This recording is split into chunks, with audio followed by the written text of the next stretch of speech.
우리들은 로마서 1장을 통해서 로마 사람도 의인이 아니다 하는 말씀을 살펴봤고요, 로마서 2장의 말씀을 통해서는 유대 사람도 의인이 아니다 하는 말씀을 살펴봤습니다. 그리고 지난주에 로마서 3장 전반부를 통해서 그러면 우리는 어떠냐, 우리도 의인이 아니다 하는 말씀을 나누었습니다. 의인이 아니다 하는 말씀은 우리들도 천국에 갈 수 없는 죄인이다 하는 무섭고도 슬픈 말씀입니다.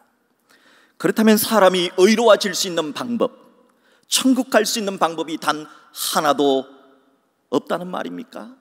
아닙니다. 있습니다. 있다면 그게 뭘까요? 어떤 방법으로 사람이 의로워지고 어떤 방법으로 사람이 천국 갈 수가 있을까요? 이것을 살펴보는 말씀이 오늘 로마서 3장 후반절의 말씀입니다. 먼저 사람이 의로워지려면, 천국 가려면 죄 문제부터 해결을 해야 됩니다. 본래 우리 인간은 하나님의 형상을 따라 창조되었기에 의롭게 살려고 하는 양심이 있습니다. 양심. 사람의 양심은 이것은 하면 안 돼, 그리고 이것은 꼭 해야 돼 하고 법과 같은 작용을 합니다.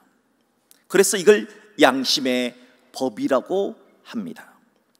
과연 사람은 양심의 법으로 죄 문제를 해결하고 의로워질 수가 있을까요? 아닙니다. 최초의 사람인 아담과 하와는 양심을 가졌습니다. 그런데도 선악과를 따먹었어요. 최초의 사람 아담과 하와는 양심이 있었습니다. 그런데도 하나님과 약속을 어겼습니다. 인간에게 주신 자유의지를 좋은 쪽이 아니라 나쁜 쪽으로 사용했기 때문입니다. 이렇게 사람은 양심 아래에서도 양심대로 살지 못하기에 죄 문제를 해결할 수가 없었던 것입니다. 그래서 하나님께서는 전 세계 사람들의 샘플로 유대민족을 선택하셨고 유대민족에게 법을 주셨습니다. 하나님이 주신 법을 가장 먼저 받은 유대민족은 그렇게 하여 법 아래에서 살게 되었던 겁니다.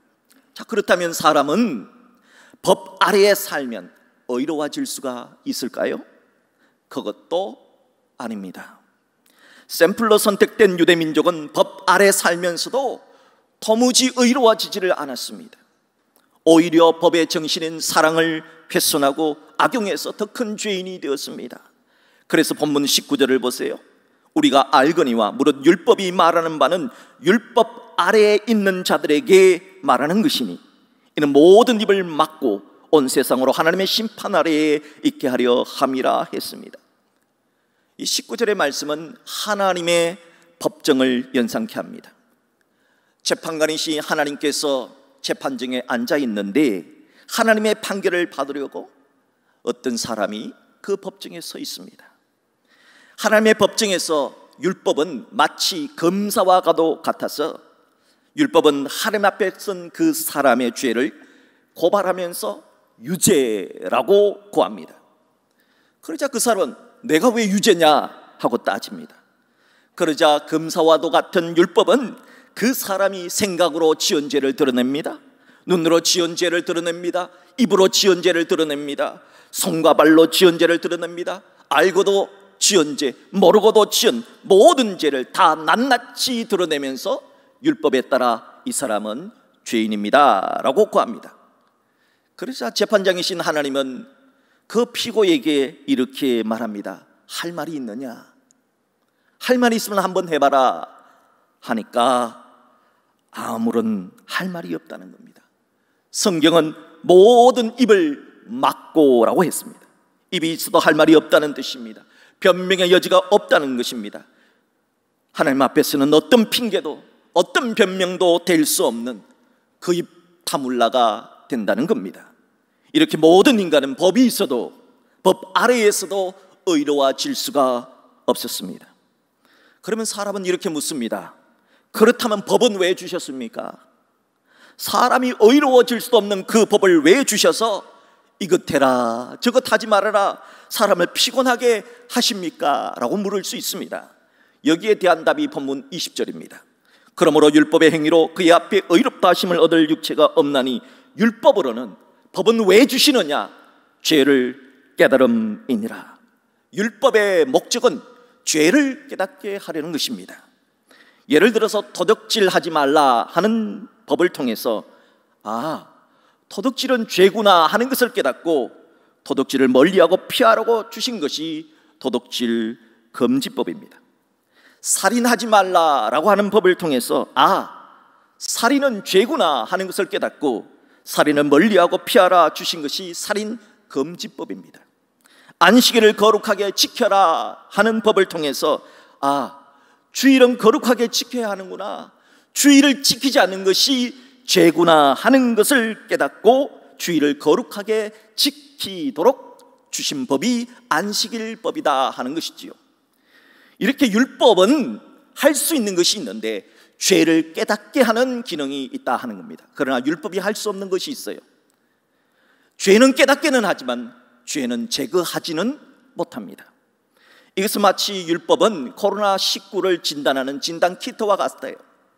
코로나 진단키트는 코로나19에 감염이 되었는지 안 되었는지 검사만 할 수 있습니다.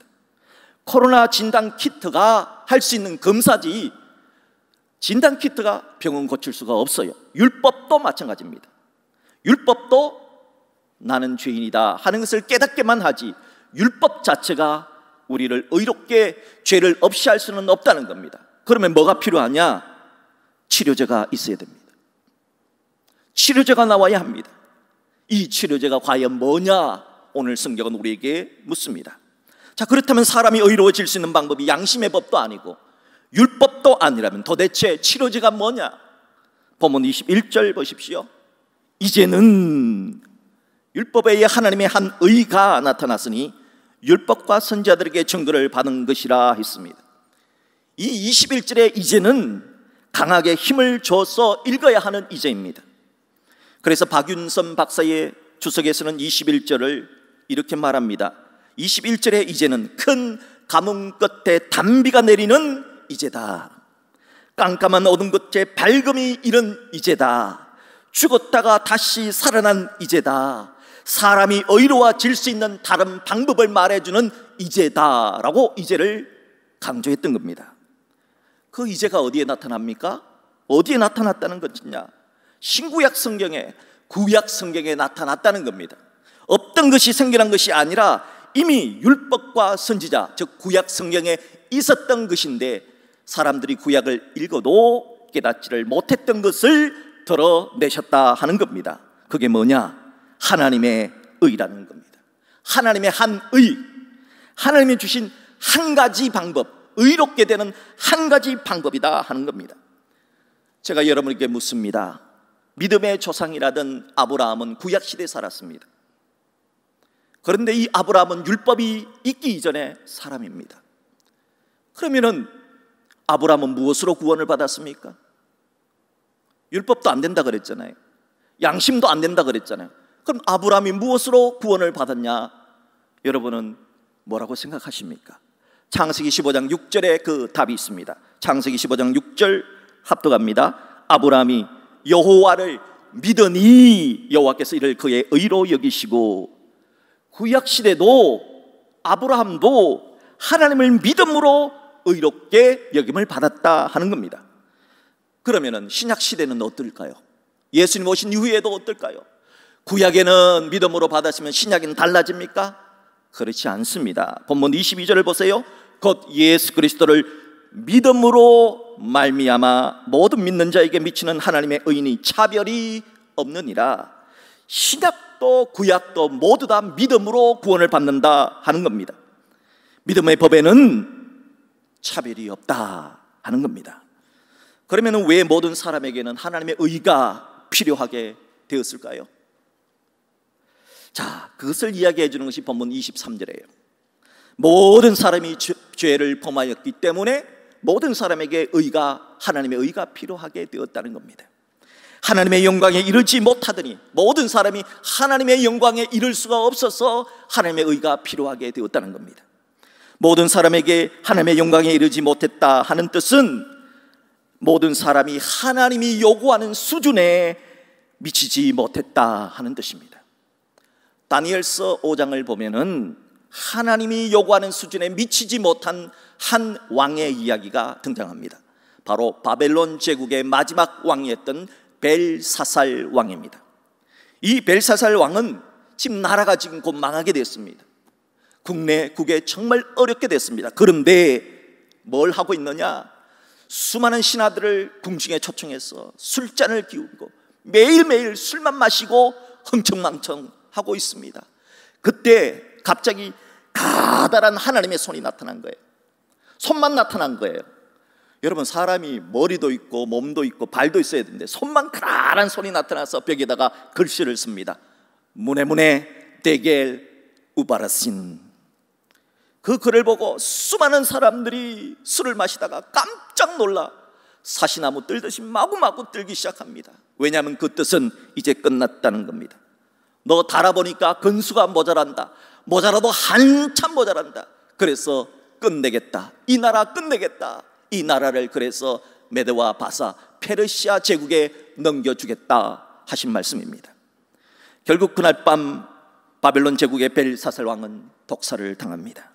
그리고 바벨론 제국은 역사 속에 사라지고 새로운 대제국 페르시아 제국의 시대가 열리게 된 것입니다. 어떻습니까? 여러분들은 자신 있습니까? 여러분들은 하나님이 요구하는 수준에 걸맞는 사람이라 생각하십니까? 모든 사람은 하나님의 요구하는 수준에 모자랍니다. 그래서 하나님의 영광을 드러낼 수가 없어서 모든 사람에게는 예수님을 믿는 믿음이 필요하다 성경은 말하고 있는 겁니다.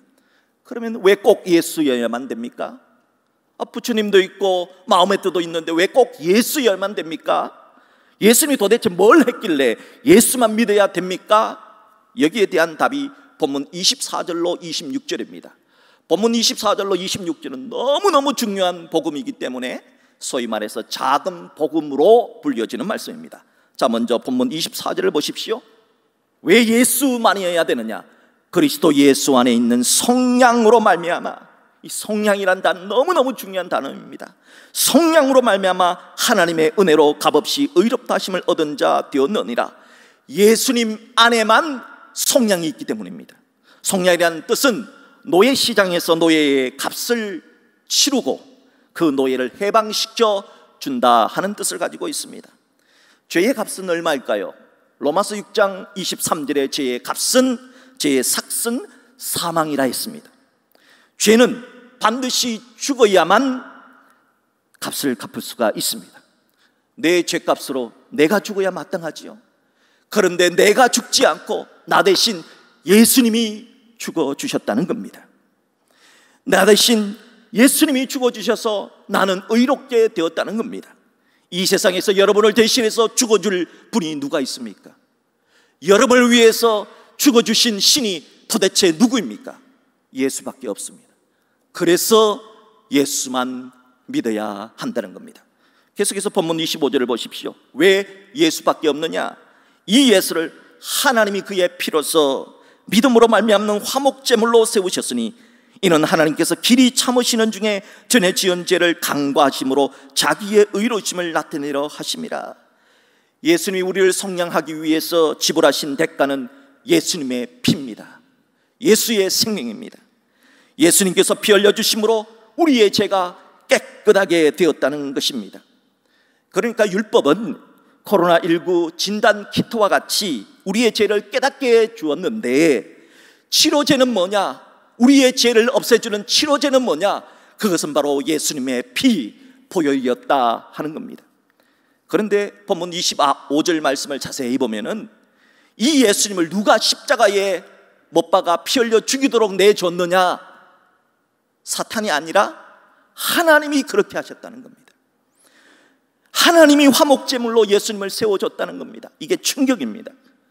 화목제물이라고 하는 것은 하나님께서 진노를 거두시고 인간과 하나님과의 관계를 화목하게 만들기 위해서 드리는 제사의 제물을 말합니다. 일반적으로 화목 제사의 제물은 짐승을 바칩니다. 그런데 하나님은 짐승을 바치지 않고 하나밖에 없는 유일한 아들 성자 예수님을 화목제물로 세우셨다는 겁니다. 우리 때문에, 바로 여러분 때문에 말입니다. 어떤 아버지가 죄인된 사람 살리려고 자신의 하나밖에 없는 아들을 십자가에 내어줄 수 있습니까? 그 가슴 아픈 일을 하나님이 하셨다는 겁니다. 여러분, 여러분을 위해 누가 죽을 만큼의 피를 뽑아 줄 사람이 있습니까? 그것도 무서운 십자가에서, 그것도 아직 예수를 알지도 못한 죄인의 상태에서 여러분을 위해서 피를 다 뽑아서 죽어줄 사람이 과연 누가 있습니까? 예수님밖에 없습니다. 그래서 예수만 믿는 겁니다. 그래서 성령 충만했던 사도 베드로는 사도행전 4장 12절에서 다른 이로서는, 예수 외에는 다른 이로서는 구원을 받을 수 없나니 천하 사람 중에 구원을 받을 만한 다른 이름, 예수 외에 다른 이름을 우리에게 주신 일이 없느니라 하며 오직 예수를 믿어야 구원이 있음을 선포했던 것입니다. 그러면 사람이 의로워지려면 어떻게 해야 하는가에 대한 답은 분명합니다. 바로 본문 26절입니다. 26절 합독합니다.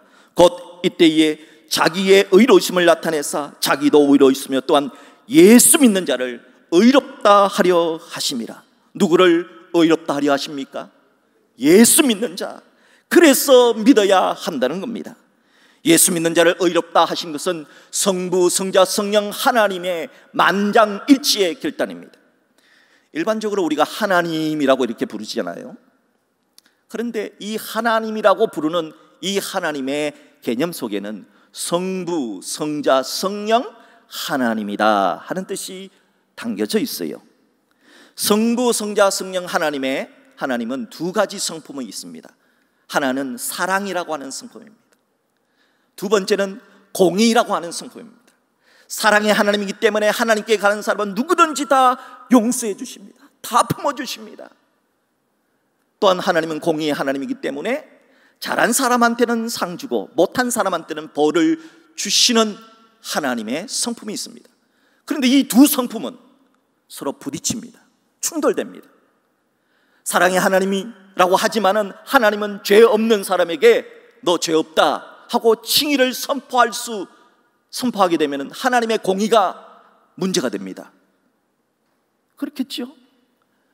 또한 분명히 죄 없는 사람을 사랑을 해야 되는데 사랑하지 못하고 심판을 해버리면 하나님의 사랑에 문제가 됩니다. 이 문제를 어떻게 합니까? 그래서 성부, 성자, 성령 하나님이 함께 모여서 의논을 했습니다. 이를 어찌하면 좋습니까? 그랬을 때 성자 예수님이 제가 모든 인류의 죄를 대신 지고 제가 진노를 다 받겠습니다. 제가 피 흘려 죽겠습니다 라고 자원을 하셨습니다. 성부, 성자, 성령 하나님은 그렇게 합밖에 할 수가 없었습니다. 왜냐하면 하나님 가운데 육신을 가진 하나님은 성자 하나님이신 예수님밖에 없었기 때문입니다. 그래서 하나님은 인간들에 대하여 지금까지 참고 참았던 진노를 십자가에 달리신 예수님에게 모두 다 쏟아 부었습니다. 이렇게 하여서 피 흘림이 없은즉 사함이 없느니라는 하나님의 공의를 해결하셨습니다. 그리고 하나님은 죄인 대신 피 흘려 죽으신 예수님을 믿는 자에게 의롭다고 인정해 주심으로 예수 믿는 사람은 누구든지 하나님 안에서 천국 갈 수 있는 길을 열어주셔서 하나님의 사랑을 확정하신 것입니다. 이것이 바로 죄인이 하나님께 의롭다 인정함을 받는 방법입니다. 그것이 바로 십자가에서 공의와 사랑이 해결된 것입니다. 이제 사도 바울은 27절부터 결론을 내립니다. 사도 바울은 독특한 방법으로 결론을 내리는데요, 4가지 복습 질문과 대답으로 지금까지의 말씀을 총정리합니다. 여러분들도 복습을 한다 생각하시고 스스로 마음으로 한번 대답을 해보세요. 첫 번째 복습 질문은 그런즉 자랑할 때가 어디냐? 여러분이 의롭게 된 것에 대해서 자랑할 것이 있으면 한번 말해보라는 겁니다. 로마서 1장부터 3장까지의 말씀을 제대로 여러분이 이해했다면 우리는 자랑할 것이라고는 아무도 없다는 사실을 알게 됩니다. 우리들이 어렵게 된 것은 우리가 잘났어, 우리 실력이 아니기 때문입니다. 전적으로 예수님 덕분이기 때문에 자랑한다면 예수님만 자랑해야 되는 것입니다. 두 번째 복습 질문은 무슨 법으로냐? 행위로냐? 사람이 의롭게 되는 것은 양심으로도 안 된다 그랬어요.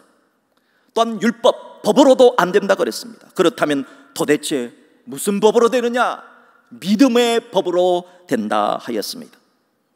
누가복음 23장에 보면은 예수님이 십자가에 달렸을 때 예수님의 좌편과 우편에 두 강도가 함께, 두 죄인이 함께 십자가에 달립니다. 그때 예수의 십자가 왼편에 달린 강도는 예수님을 조롱하기를 내가 그리스도가 아니냐? 그리스도라면 너와 우리를 구원해봐라, 한번 구원해봐라 하면서 놀렸습니다. 이 소리를 듣던 오른편 강도는 그 왼편 강도에게 화를 내면서 우리가 십자가를 지는 것은 당연하지만 저분은 죄가 없어 라고 말하면서 그를 꾸짖으며 예수님께 이렇게 말합니다. 예수여, 당신의 나라 임하실 때 저 좀 기억해 주십시오 라고 간구했습니다. 그때 예수님이 어떻게 우편 강도에게 대답하셨느냐 보십시오. 내가 진실로 내게 이르노니 오늘 내가 나와 함께 낙원에 있느니라 하셨습니다. 두 사람 다 강도잖아요. 두 사람 다 죄인이잖아요. 그런데 왜 우편 강도에게만 예수님께서 너는 오늘 나와 함께 낙원에 있다, 천국 간다, 너는 의롭게 된다 그렇게 선포하셨습니까? 도대체 무슨 법으로 그렇게 하신 겁니까? 율법입니까? 아니지요. 믿음의 법이다, 믿음의 법이다 하는 겁니다. 오직 예수 그리스도를 믿는 그 믿음의 법으로 자신의 죄인됨을 인정하고 믿었기 때문에 구원을 받았다 하는 것입니다. 예수님을 믿은 것뿐인데 그는 죄의 옷을 벗었습니다. 의의 옷을 입게 되었습니다. 지옥에서 천국으로 옮겨지게 되었습니다. 그래서 이걸 27절 말씀에는 믿음의 법으로 되었다 그렇게 말씀을 하고 있는 것입니다. 세 번째 복습 질문은 하나님은 다만 유대인의 하나님이냐? 또한 이방인의 하나님은 아니시냐? 하나님은 교회 다니는 사람들만 하나님이냐? 교회 안 다니는 사람의 하나님은 아니냐? 묻는 겁니다. 어떻습니까? 하나님은 교회를 다닌 사람의 하나님이기도 하지만 교회 다니지 않는 사람들의 하나님이기도 합니다. 그래서 누구든지 믿으면 되는 겁니다. 지금 교회를 안 다닌다 하더라도, 지금까지 교회를 안 다닌다 하더라도, 지금까지 교회를 다니다가 쉬었다 하더라도, 이단에 갔다 하더라도 예수님을 믿으면 누구든지 구원을 받는다. 믿음에는 차별이 없기 때문입니다. 자, 그래서 뭐라고 말합니까? 할례자도 믿음으로, 무할례자도 믿음으로 말미암아 의롭다 하신다. 왜냐? 하나님은 한 분이시기 때문이다 하는 겁니다. 하나님은 구약 시대부터 신약 시대에 이르기까지 줄곧 우리에게 요구하신 것이 있습니다. 그것은 바로 믿음입니다. 네 번째 복습 질문은 그런즉 우리가 믿음으로 말미암아 율법을 파기하느냐? 오직 믿음으로 구원을 받는다 그러니까 사람들은 오해를 해요. 그럼 율법은 없어져도 되겠네? 구약 성경은 없어져도 되겠네? 여기에 대한 성경의 답을 들어보십시오. 그럴 수 없느니라. 도리어 율법을 굳게 세우느니라 입니다. 율법도 필요하고 율법을 완성시키는 예수의 피, 복음도 필요하다는 것입니다. 둘 다 필요하다는 것입니다. 그래서 예수님이 내가 율법이나 선지자를 폐하러 온 줄로 생각하지 말라, 폐하러 온 것이 아니요 완전하게 하려 함이라 했습니다. 그러므로 믿음은 율법을 또 완성시켜 주는 것이기 때문에 우리 예수 믿는 사람은 사랑으로 율법을 실천해 나가며 살아야 한다 하는 것입니다. 사랑하는 여러분, 우리들은 바로 이 믿음의 법을 믿습니다.